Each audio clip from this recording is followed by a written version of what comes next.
Hi, everyone. Welcome to Partners for Progressive Israel's latest installment of Conversations with Israel and Palestine. I want to extend welcomes to everyone. We have people tuning in the US, Israel, Palestine, hopefully Iran, and other places in the world. Conversations with Israel and Palestine is a series of informational webinars that brings voices from Israel, Palestine, and elsewhere in the Middle East to an American and international audience. And the idea is to provide a link between progressives in the Middle East and those in the US and elsewhere. My name is Ron Skolnick. I organize these webinars for Partners for Progressive Israel. Before I hand it over to JJ Goldberg, our discussion moderator, just a few bits of housekeeping. First, I'll note that Partners for Progressive Israel is an American not-for-profit organization that's dedicated to the achievement of a durable and just peace between Israel and its neighbors, and that includes an end to Israel's occupation based on a two-state solution.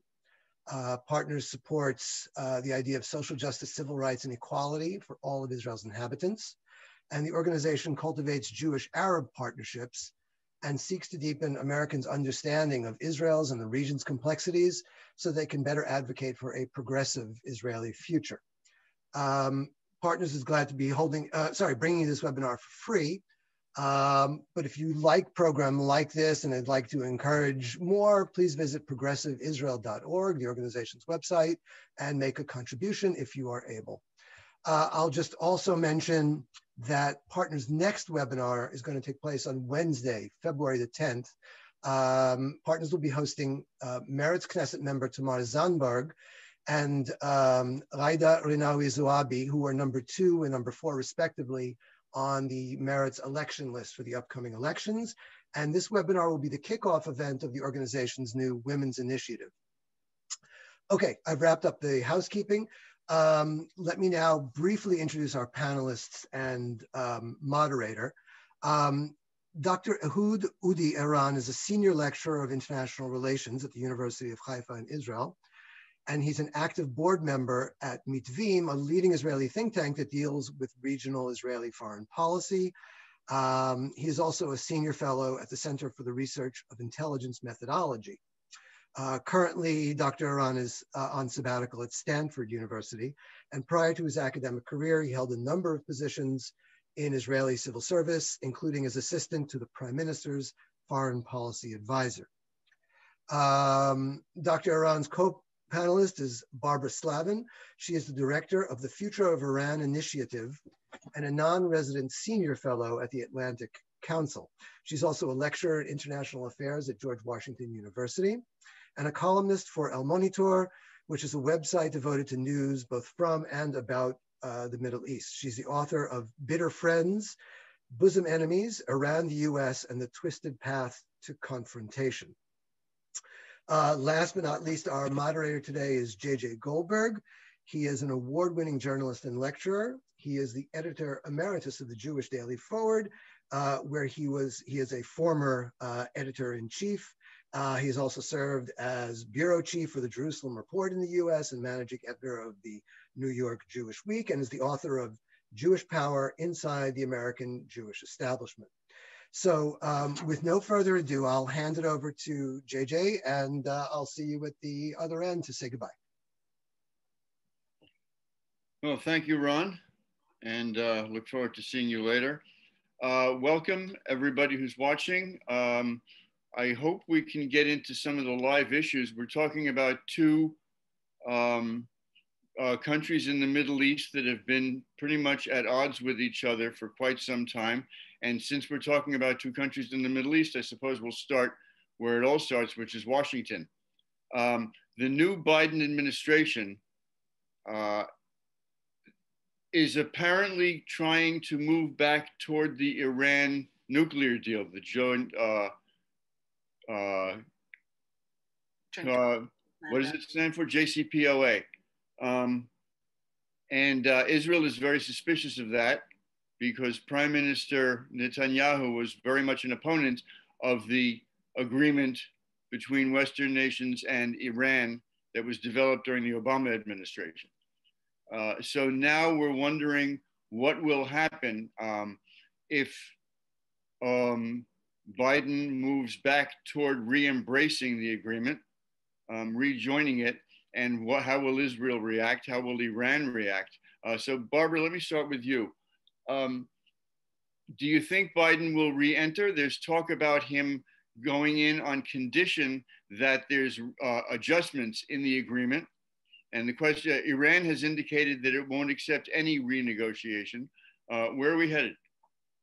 Well, I still think that the intention of the Biden administration is to rejoin the original Joint Comprehensive Plan of Action, the JCPOA, and then try to build on it, to extend in particular some of the conditions that had been set on the size and scope of Iran's nuclear program, in return for other concessions that the United States would have to make. There's a rather short window for progress. Iran holds presidential elections in June, and the negotiators, the president, the administration that agreed to the JCPOA in 2015 won't be there anymore after June, and it's entirely possible that the replacements will be much more difficult to deal with. So I think there's a sense of pressure. The Iranians also have been, over the last year, expanding their nuclear program, building up a stockpile of low enriched uranium of ever higher and higher concentrations. And they've set a sort of deadline of February the 21st to reduce their cooperation with international nuclear inspectors if there isn't progress on this issue. So I would expect that once Tony Blinken is confirmed as Secretary of State, which is probably going to happen today, and the administration has a little longer to staff up, that we will see some sorts of contacts and some discussion of how both sides can return to compliance with the original deal, and then hopefully talks on other issues. Udi, I'm wondering about a basic question of Israeli policy, which is that a lot of the progress in backing Iran away from nuclear weaponization began with Prime Minister Netanyahu's speech to the United Nations in 2012, where he held up that cartoon picture of a bomb and essentially said, Iran is such a negative player in the Middle East, on the ground, disruption, terrorism. Imagine how bad it would be if it had a nuclear bomb. And so the nations of the world set about preventing it from getting a nuclear bomb anytime soon. And Israel now complains that it doesn't deal with Iran's bad behavior in the region, which sounds to me like a contradiction, but maybe I'm missing something. I think historically the concern was that Iran will develop nuclear weapons, and this was a concern that goes back to the late 1990s. And more recent polling shows that many Israelis believe that Iran will have the bomb, it will actually use it. Of course, people who think about it strategically don't share this notion. And this, of course, plays into fears about the Holocaust and warning in advance. It's, of course, Prime Minister Netanyahu's one of his flag projects to warn from this. In his self-image, I think, as a prophet that warns about fears. However, in the last few years, we saw in Iran that's also much more active on Israel's borders. Its involvement in the Syrian civil war allowed it to deploy forces close to Israel's borders. And so there was some, I'm not sure it's a contradiction, but the set of concerns moved from these existential Holocaust-type apocalyptic scenarios to day-to-day realities of Iranian soldiers close to Israeli borders. So now we hear much more on the Israeli side, these almost tactical concerns about the friction close by, rather than this future nuclear mushroom. Well, a few years back, I believe it was 2010, right after, a year after Prime Minister Netanyahu entered his current round of tenures, that there were reports that he wanted the army to go on alert, on high readiness, in order to be prepared for an attack on Iran, and that the chief of the IDF, the chief of staff, and the head of the Mossad and the head of the Shin Bet Internal Security Agency all opposed him and managed to convince the Security Cabinet to drop it, to keep him away from that. And he replaced all three of them over the course of the next year. And in immediate train, the new head of the Mossad, who was supposed to be more compliant, told an annual gathering of Israeli ambassadors, this is 2011, I believe, that we should stop talking about Iran as an existential threat, because it's not. Israel's existence is not threatened. And then the following April or May of 2012, the new chief of staff, Benny Gantz, told Haaretz that Iran's leadership is rational, that they aren't going to do anything rash, and that they don't want a bomb in their pockets. They want to have readiness to achieve a bomb immediately as a threat, without entering the pariah status. So the question is, right now, this is what I wanted to get at. There's a news report that just came out 2 hours ago in Israel, in the Ynet website, that the IDF is asking for an extra 3 billion shekels. It's about $1 billion immediately, in order to prepare for its own attack on Iran and defense against the predictable ground response attacks from Hezbollah in Lebanon and from Hamas in the Gaza Strip. So has the IDF changed its attitude, its view? Has it increased its alarm about the Iranian threat? I'll say one word about the very interesting background you presented. I think really historically, about a decade ago, there were sharp differences in the worldview. Whereas Netanyahu looked at the threat in historical terms, he looked towards Tehran and he may have seen Berlin, assuming he believes what he says.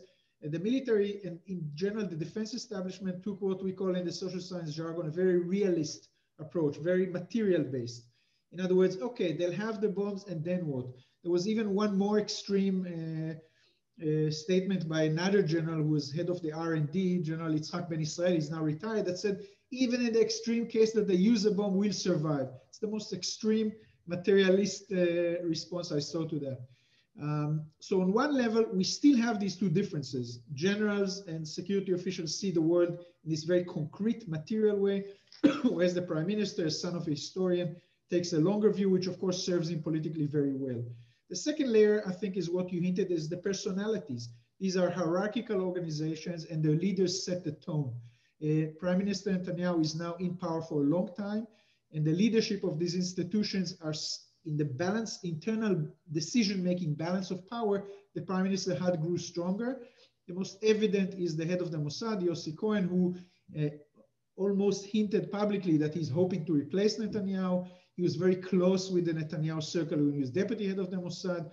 So he's definitely not going to oppose Netanyahu the way some of his predecessors, especially Meir Dagan, did in the past. So that's the second layer. The third layer is what you mentioned just now about this requirements for a lot of budgets.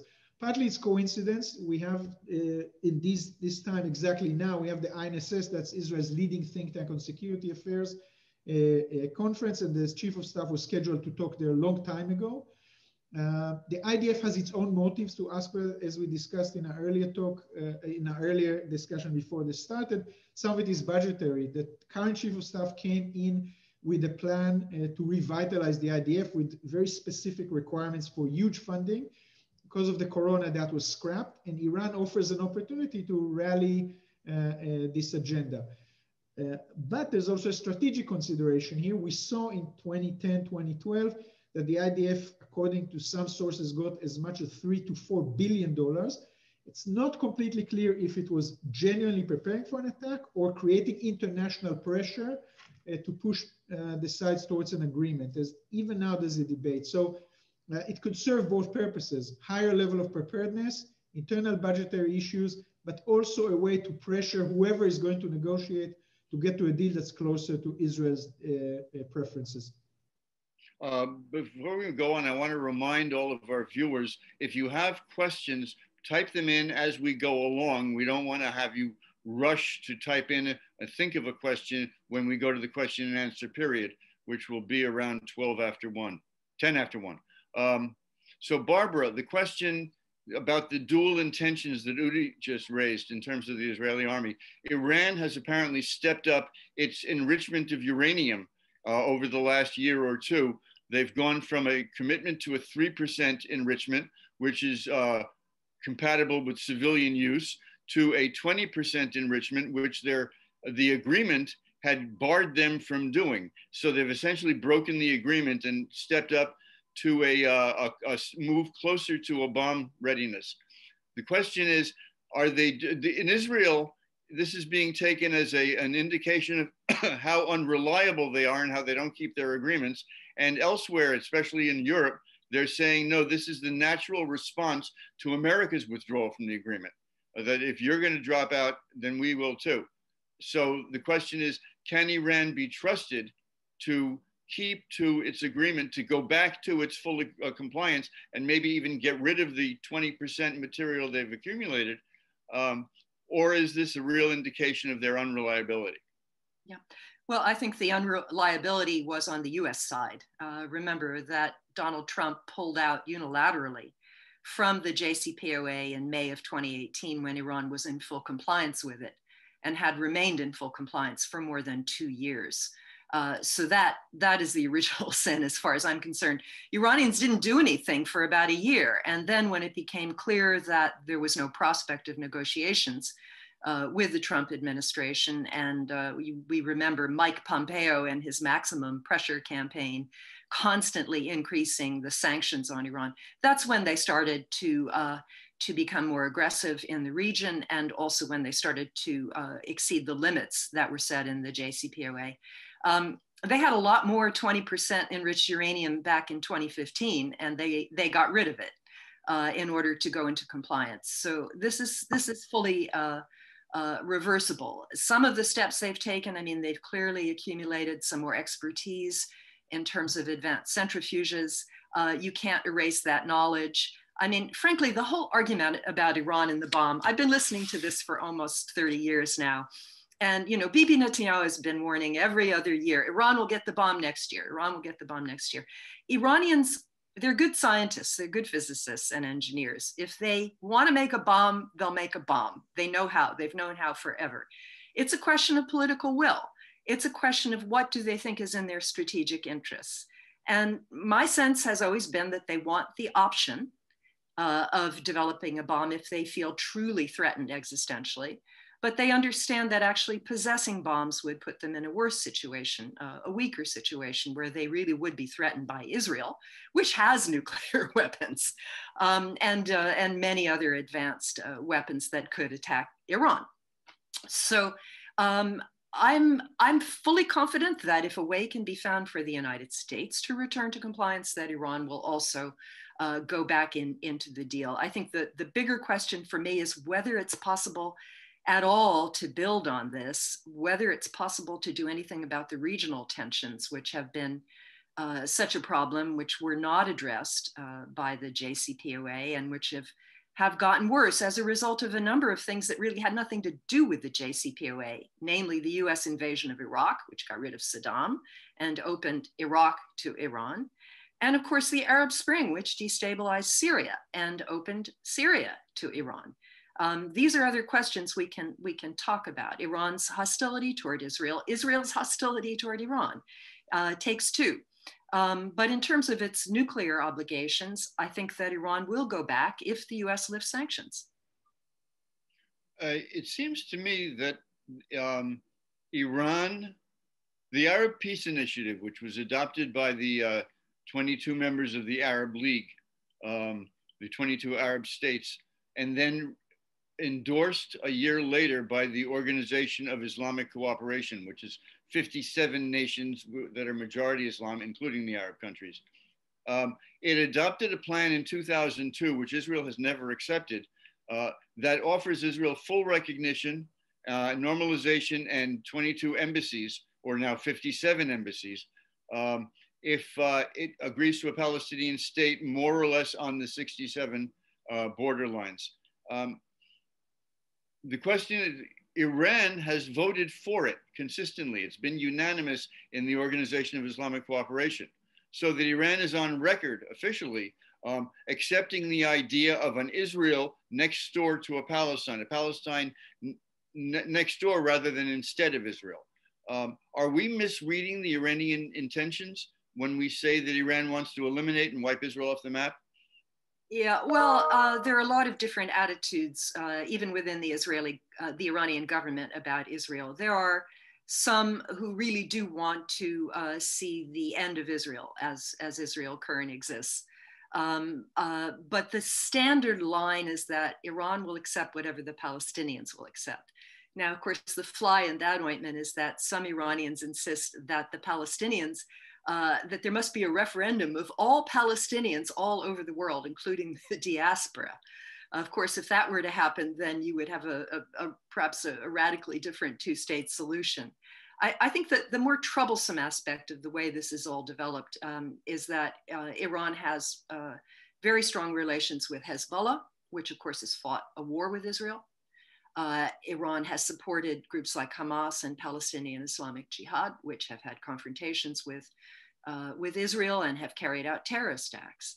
And so it's not so much a question of what Iran says. I think it's a question of what Iran does that has caused all of these problems. And frankly, these Abraham Accords, I think, open the possibility that more people in Iran will begin to see that their attitude toward Israel is really outdated, and that it's absolutely silly from their point of view to be more Palestinian than the Arabs. Again, with smart diplomacy, we ought to be able to bring down the tensions instead of revving them up. But there are domestic politics in all of these places. Bibi Netanyahu has surfed on the Iranian wave for his entire career. And there are people in Iran who have also wrapped themselves in Holocaust denial and anti-Israel policies. So, they feed off each other. And it's a terrible shame, frankly. Now, Udi, over the last year, I guess, the Trump administration has succeeded in bonding Israel with formal relations with the Gulf states, with the United Arab Emirates and Bahrain, I think. And this is all attributed to the hostility and suspicion that the Gulf states, Saudi Arabia and its satellites, have toward Iran, that they're binding together and they're bringing their joint interests up above from underground. But it's also included Morocco and Sudan, who have no borders and no relationship with Iran. So it becomes a little unclear what will happen to the regional accords and to America's relationship in the Middle East if Biden actually moves back toward Iran and the nuclear agreement. I think it's the approach of these Arab countries and the regional dynamics are affected not only by the Washington-Tehran axis, but United States approach to the region as a whole. There is an impression in the region that goes back to the Obama days that the US is retreating from the area because of the decline of the significance of oil, because of the rise of China. And so some of these regional actors are looking around and seeing who can be our new allies. I don't think Israel can fill that place, but I think it's part of the drive. This is layered on top of historical relations that Israel had with these countries. Clandestine Israeli-Moroccan relations go to the 1960s. And in the late 1990s, the two countries had diplomatic relations. And in the last 20 years, without diplomatic relations, tens of thousands of Israelis, including myself, had visited Morocco. And in fact, Morocco now offers Israeli citizens the possibility to get Moroccan citizenship. So this is an upgrade of the same was happening with the Gulf for over 2 decades. There's a lot of business contacts. I know people who live in Israel and then on Monday they fly to the United Arab Emirates and do business there. So this is a two-level game of strategic calculations that have to do in part with the US withdrawal from the region and not only the Iran issue and internal developments in the Arab world. I think an agreement in the short term will encourage these Arab countries to get even closer to Israel, at least those Arab countries that feel that Iran is a threat to them. But Israel, as I'm sure you're aware, Israel saw itself for many years as apart from the Middle East. What we're seeing now, both eastwards towards the Gulf, but also westwards with the alliance with Greece and Cyprus, Israel is suddenly becoming a regional player. It really engages in the region after 100 years of Zionist dreams to do so. And it still remains to be seen how good we are going to be in this game. Being in alliance, playing in regional politics, that's a whole different game from simply using a hammer, which was a main tool of Israeli strategy for decades. Well, once again, Barbara, if the Biden administration does re-enter the JCPOA, the joint agreement, the nuclear agreement, what will that do to America's relations with its main allies in the Middle East, with Saudi Arabia, with Morocco, with the Gulf states, with the UAE? Will there be a freezing of America's relations with its traditional allies, or will they get over it? I think there are going to be some more strains, but you know, Iran is not the only issue.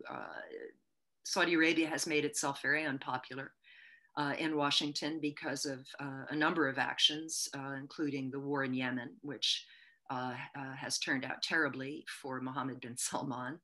And of course, the brutal murder of Jamal Khashoggi, the US-based dissident journalist in Turkey.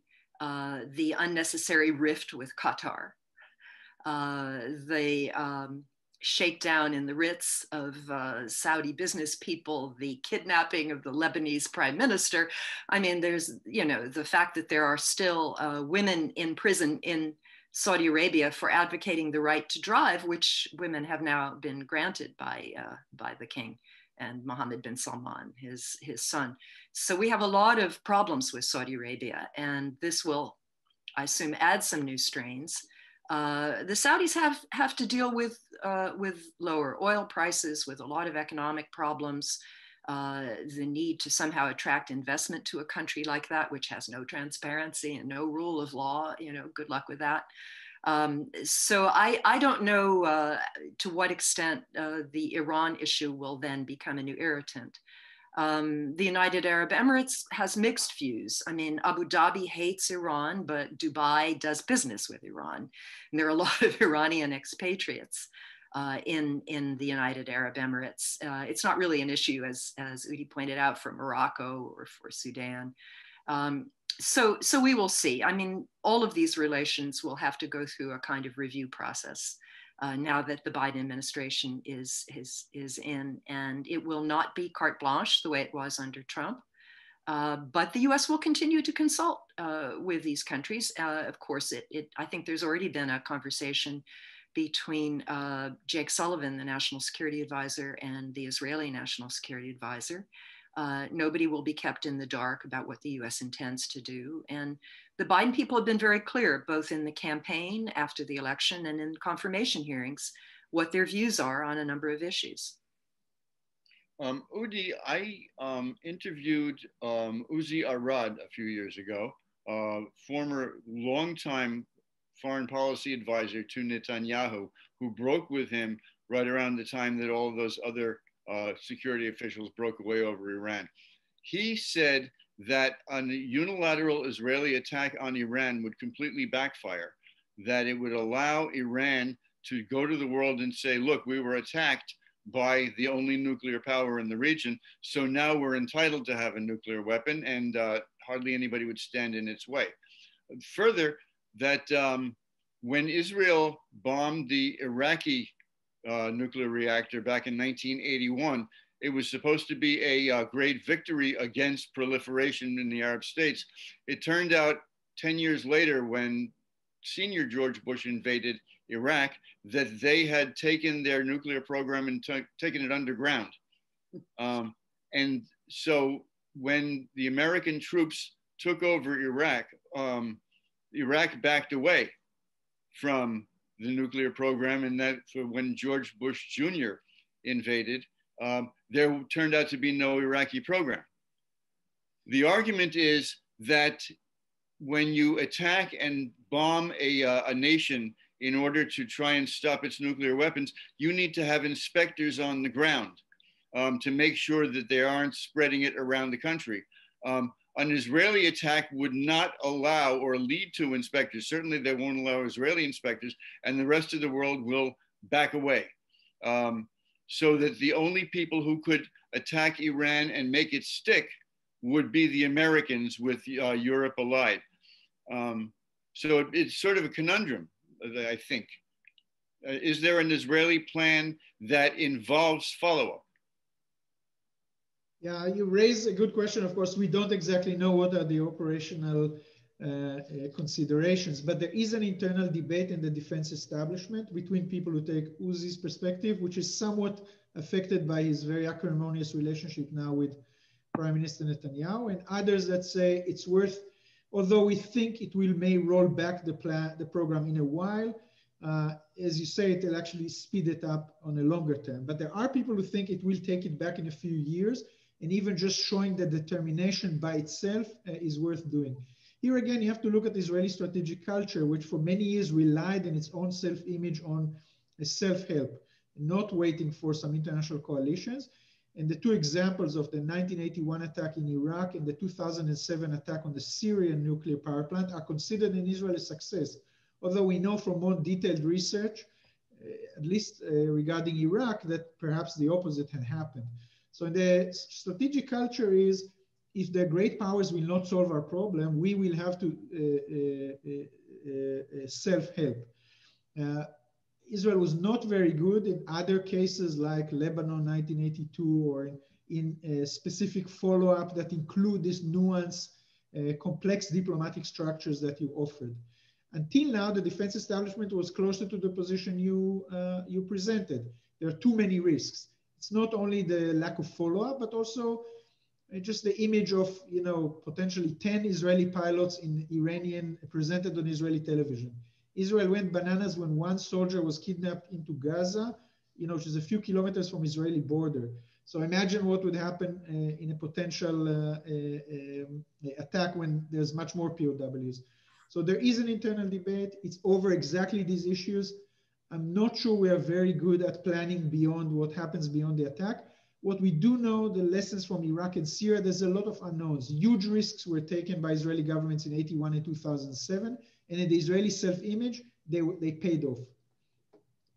Now, you mentioned Israel's relations with the European powers, the great powers, I think you called them. And I guess that includes China and Russia, which were brought into they became active participants under Obama's leadership, I think. The question is, especially among Iran, Netanyahu's base, his political base, there is a feeling that Europe is not pro-Israel. It's not Israel's friend. Europe believes that it is. A lot of Israelis believe that it's the old Europe that persecuted Jews. What should we be looking at in terms of Europe's attitude toward Israel? In the Iranian context? Yes. Well, the Europeans always took a different approach from the United States. Going back again to the 1990s, they highlighted this idea of a constructive dialogue between the European Union and Iran. In other words, we should communicate with Iran, but share our concerns. I think in Israel, it was perceived as a naive approach. Seen from Jerusalem, Iran did not live up to its commitment to the NPT, and the Europeans in their general naivete went along with the Iranian narrative. My own opinion is that one of the achievements of the Obama administration was the ability to bring all these players on board, including the Europeans. But when we look at Europe now, it's a bit like what I said earlier about Obama. You have to look at it in the broader context of what is now the EU in general. It's a much weaker institution. The UK had left.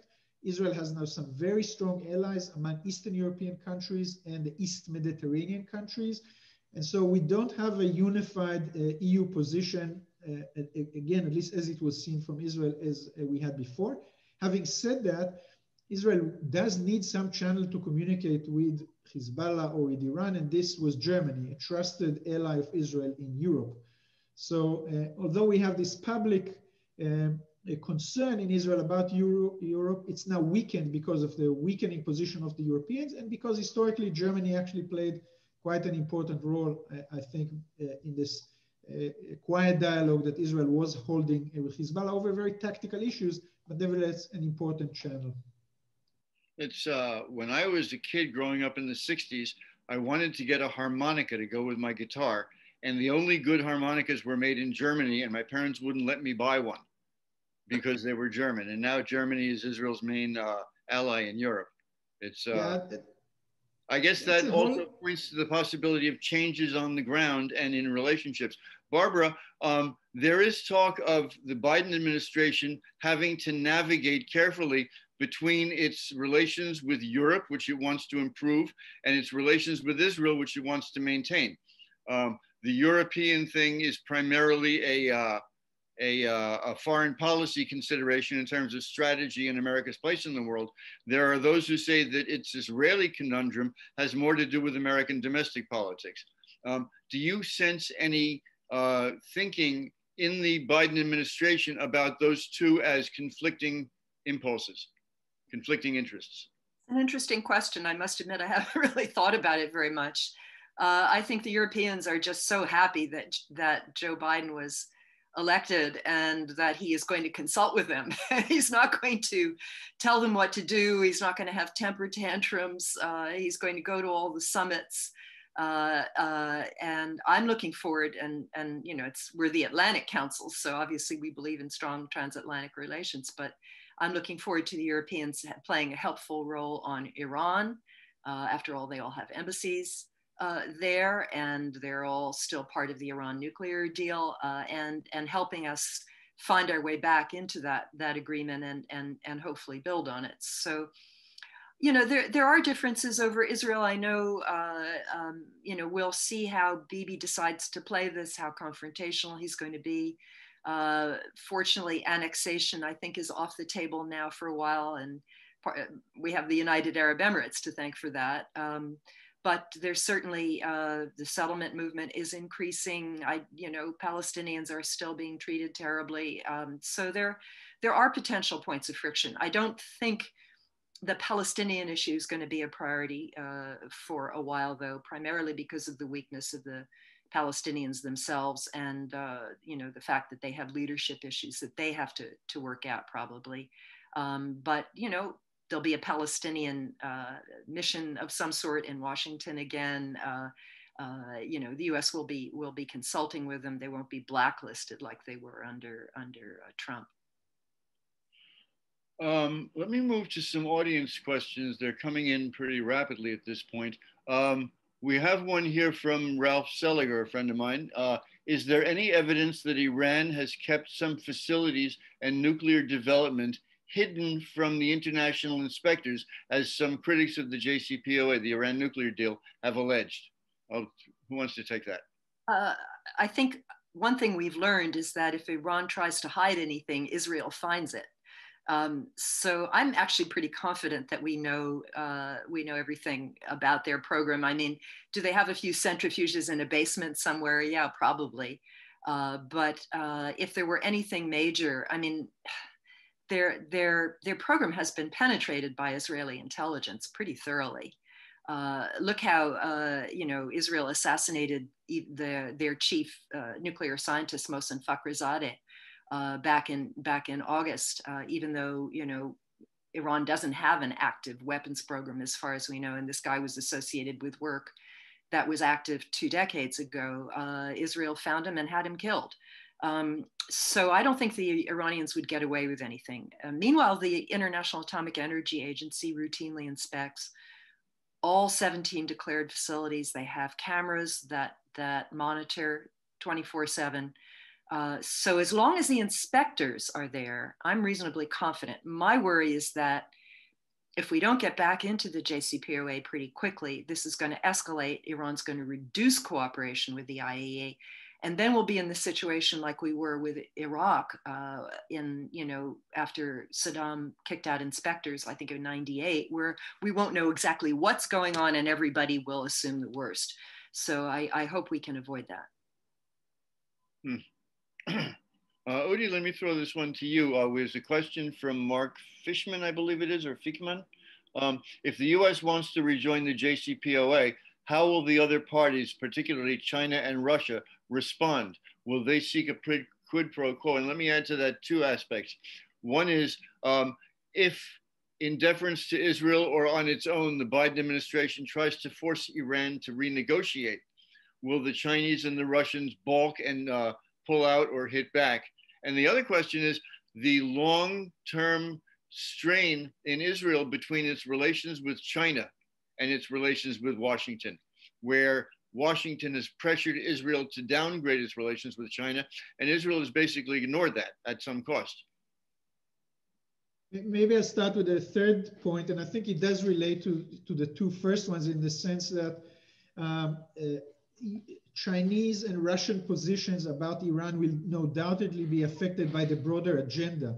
Although the incoming administration has a lot of Obama people, I think they are coming and they had joined the Washington consensus that China is a competitor, but a rival.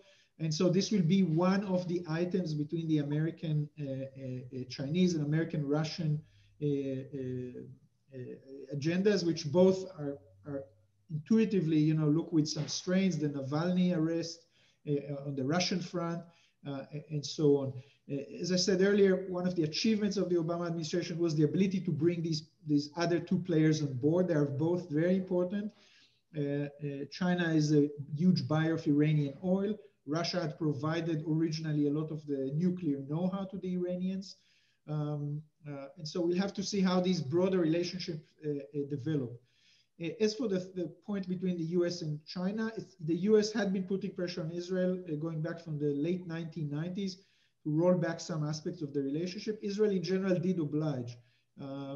After two traumatic events in 2000, 2005 of arms supplies, Israel halted all arms supplies to China under American pressure.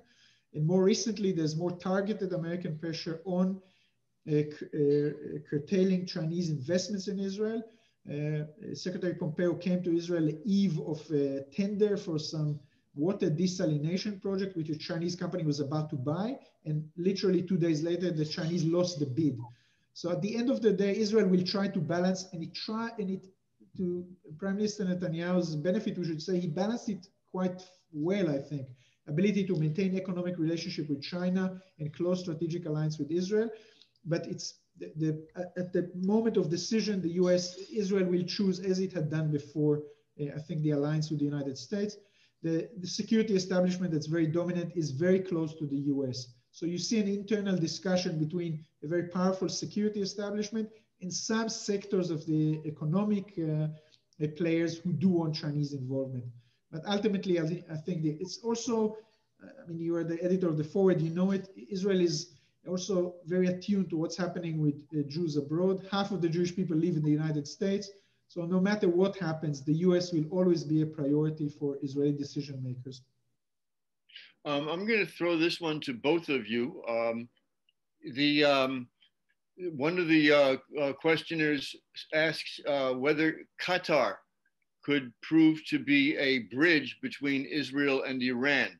Qatar has a relationship with Iran. Obviously, that's one of the reasons that it's kind of boycotted and pariah to the other Gulf states. And at the same time, it has been Israel's channel to Hamas in many cases. And I would add, Qatar chairs the Arab Peace Initiative Implementation Committee. It was Qatar that led the move to soften the Arab Peace Initiative and let Israel keep some of the territory by swapping. So is there any basis for hoping that Qatar can upgrade its relationship in the region with its fellow Arab and Gulf states and also become some sort of a bridge between Israel and Iran? Barbara, why don't you answer first and then Udi? Yeah. I suppose it could pass messages, but I mean, Oman has traditionally been the message passer between the United States and Iran. And of course, also Bibi Netanyahu visited Oman.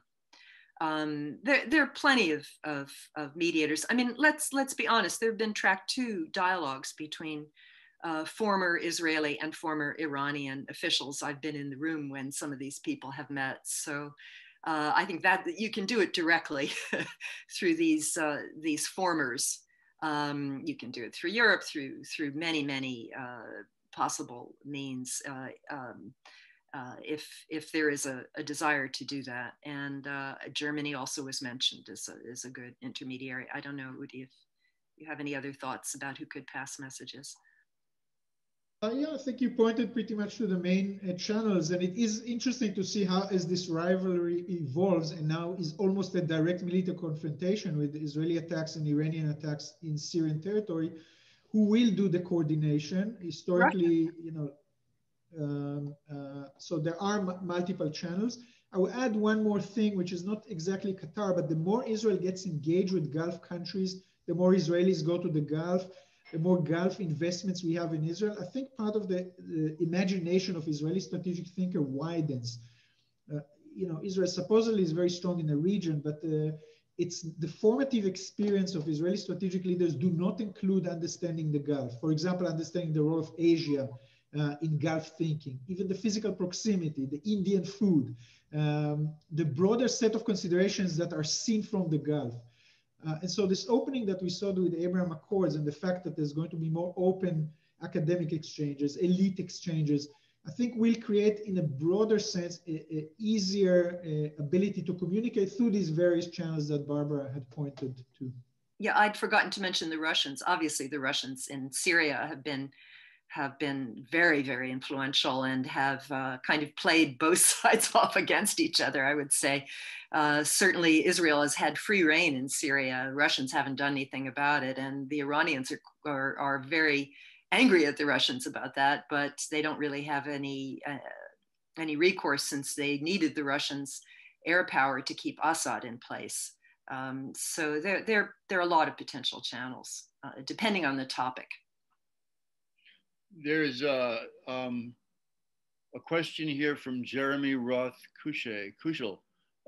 What are the consequences? What consequences for Israel's approach to Iran will there be in terms of American political relations with Russia?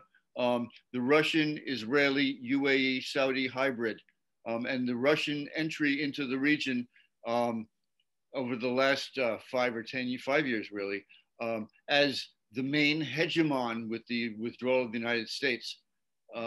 Israel has a whole new relationship with Russia, I believe.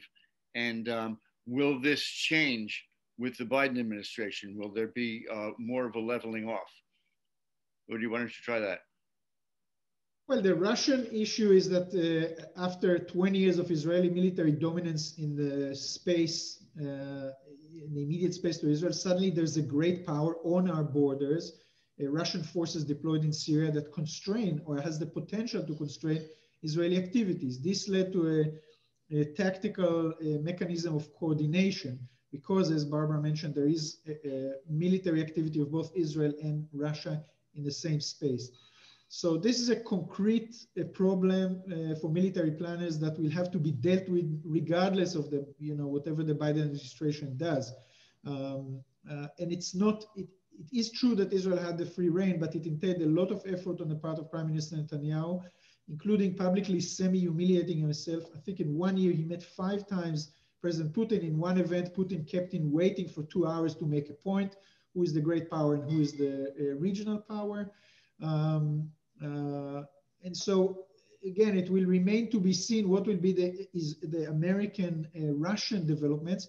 But regardless of what happens on that realm, the military presence in Syria is something that will force Israel to continue and engaging with the Russians. And that's even separate from the fact that 15 or 20% of the Israeli population had emigrated from the former Soviet Union, and some of our leaders, such as former Minister of Defense Lieberman, continuously visit the former Soviet Union, and their worldview does leave a place for Russia, simply even because the way they grew up. Now, the other question that comes to mind in that context is Iran's presence on the ground in Syria. Iran has a fairly serious presence, I believe. It's been downgraded somewhat. I think it was a Russian general visited Israel a few years ago and committed to keeping Iran a certain number of kilometers away from Israel's Golan border. Can Russia be relied on to play that role? Can America step in? Is there any hope of Israel achieving what it wants, which is the removal of Iran's troops from Syrian soil altogether? Barbara? Maybe I'll start, you follow up. Iran doesn't have a large presence of its own now. What it does have are militias, Shia militias that it has groomed with people coming from as far as Afghanistan, Pakistan, Iraq, and then the Shia militias in Syria, Syrian militias as well. And then it has members of its Quds Force, its external intelligence and military arm that has organized them. Hezbollah has provided training for a lot of these people. There aren't that many Iranians per se, I think, in the country. And Udi can correct me if I'm wrong. I think the main concern now is not so much the numbers of personnel, but the fact that the Iranians are able to move rockets through Iraq into Syria and into Lebanon to support Hezbollah. And also that the Iranians have tried to construct factories for precision missiles in Syria and in Lebanon. And these have been targets for Israel. But the personnel themselves, I mean, there have been cases, obviously, when Iranian generals and others have been killed in Syria, and the Russians, I guess, turned a blind eye. But it's more the logistics trail that is of concern. And I don't know how you deal with that. The US is not going to go in and police the place. So it's Israel, with this war between the wars, I guess, with Russian acquiescence.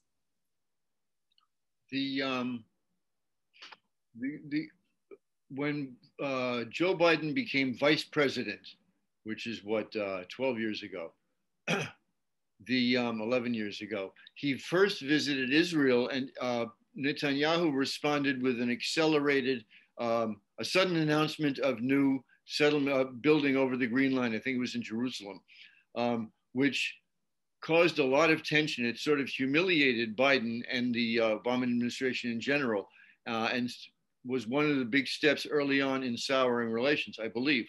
So now, as shortly before the inauguration of Biden as president, Israel announced a sudden acceleration of building in the West Bank, permitted a whole new round of construction in the settlements. Is that a signal of Israel's intent to have rotten relations? Udi? Look, the US is Israel's closest ally, and alongside this declaration about the settlements, Tzachi Hanegbi, who is a minister very close to Netanyahu, started saying, the prime minister and Biden and President Biden know each other for 30 years. Biden is a friend of Israel. So this is, although clearly Prime Minister Netanyahu preferred President Trump, there's already effort to signal that relationship will continue. It's been a cornerstone of Israeli foreign policy, no matter who is there, not to be confrontational. Of course, Netanyahu did break with it in speaking to Congress about Iran on things he thought were existential. The settlement question is partly vis-a-vis the US, but partly is internal. We are seeing a growing process in the last few years of essentially integrating the West Bank into Israel. Israel may have given up on the formal annexation, but the size of settlers, the nation state law, a lot of practical things on the ground do indicate integration. The question is how much the Biden administration will take this thing seriously. It was a big thing, of course, with President Obama, but with the decline of the issue, not only among weakness of the Palestinians, as Barbara pointed out earlier, but also the fact the Arab world is less interested in that, I think will decrease the motivation of a US administration to confront Israel on that issue. Barbara, I'm going to ask you one more question that's been asked by a number of listeners, especially Lynn Siegel. To what extent America seems to be ignoring the role that it played in the 1950s in deposing an Iranian prime minister, Mossadegh, was it? And reinstalling the Shah, who had a very unpopular reign from the early 50s until 1977 when he was overthrown. The tension and hostility from Iran toward the United States. Does anybody in Washington remember and understand the role that Washington played in souring the relations and creating the current impasse? It was 1979 when the Shah was overthrown. No, we only remember our own grievances. We never remember others. I mean, frankly, 1953 is a long time ago, but Iranians really remember that the US supported Iraq during the Iran-Iraq War, and that the US shot down a civilian Iranian airliner in 1988 at the end of the Iraq War, killing all 290 people, I think, on board. Something for which the US has never really apologized properly. Madeleine Albright made a few efforts. Iranians also know that they were of assistance to the US after 9/11 and getting rid of the Taliban. For that, they got put on the axis of evil. They offered a grand bargain in 2003, and George W. Bush didn't even respond to the offer. They have a lot of grievances on their side. Of course, we only think about the hostages, that they took American diplomats hostage in 1979 and held them for 444 days, and that the Quds Force gave IEDs to Iraqi militias who killed Americans after the US invaded Iraq. My view is that there are just so many grievances on both sides. We're like a married couple who's gone through a very, very bitter divorce. And the best we can hope for is to try to tone it down for the sake of the children, namely Iranians and all the people who live in the Middle East who are caught in between these two opposing powers. Once we start, it's like old women comparing their surgical scars. I mean, if we just keep going down that road of yes, we did this, no, you did that, we're not going to get anywhere. So, I hope Biden will have a new approach. I hope he'll be very pragmatic and see what we can accomplish. It may not be much, but it's going to be, I think, at least refreshing to see the attempt after 4 years of Donald Trump. Well, thank you. I think that's all we've got time for now. I'm going to throw this back now to Ron Skolnick from the Partners for Progressive Israel to walk us out.